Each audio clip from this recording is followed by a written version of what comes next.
I'm Monisha Bharadwaj. I was born in Mumbai, and that's where I spent the first 20 years of my life. My parents found me dancing in front of the mirror and took me at the age of 4. I went to study with Guru Shri Kalyan Sundaram Pillai of Rajarajeshwari Bharatanatyam Kala Mandir. And to this day, I'm his student. I've been with him for so many years and trained only with him. I haven't moved from guru to guru. I then came to the UK for academic reasons. I did my journalism and also pursued other things. Very strangely, I was teaching only Bharatanatyam to begin with. And I was commissioned to do a young people's production in Indian dance. And I assumed it was Bharatanatyam and was very happy, started to work on that project. When about a month before we were due to start, the lady who was in charge phoned me and said, we have 17 young people who are booked onto the course, and they've asked whether we can do Bollywood dance. And my heart sort of took a huge big jump and came into my mouth, because I thought, me, Bollywood? No, I'm a traditionalist. I do only Bharatanatyam. And for people who have probably grown up in India and trained in India, you know that the distinction between classical and Bollywood was a huge divide. I mean, if you're a classical dancer, there was no way that you would even admit to going and watching a Bollywood film. It was that sort of divide. Anyway, this lady asked me whether I would do a project in Bollywood. And I thought, okay, let me try.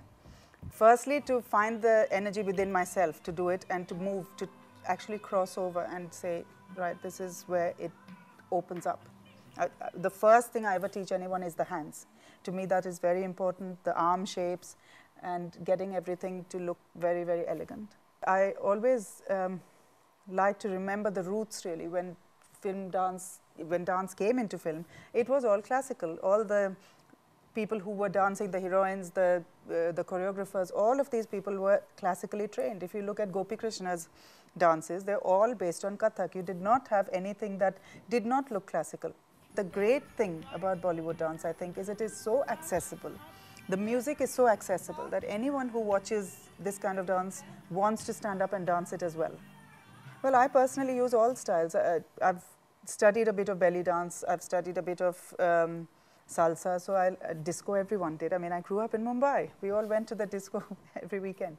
So all of those styles I would bring in. But I think when I choreograph, although I would bring in these influences, the main influence in all my work will be Bharatanatyam. It seems like a very glamorous style to do.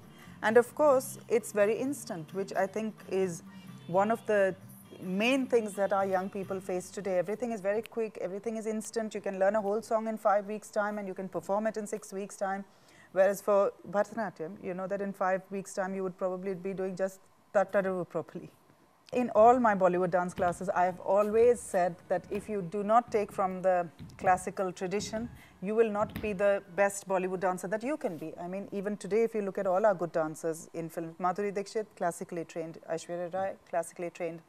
Everyone that you see, Meenakshi Seshadri, classically trained, they were all very good dancers, but all with a classical training. And you can see it even in the Bollywood dance that they do, which is not classically based. You can still see that they will have that influence come in terms of their posture, in terms of the way they hold their arms, in the way they use their eyes. Because obviously that was one of the huge things in classical training, the way you project.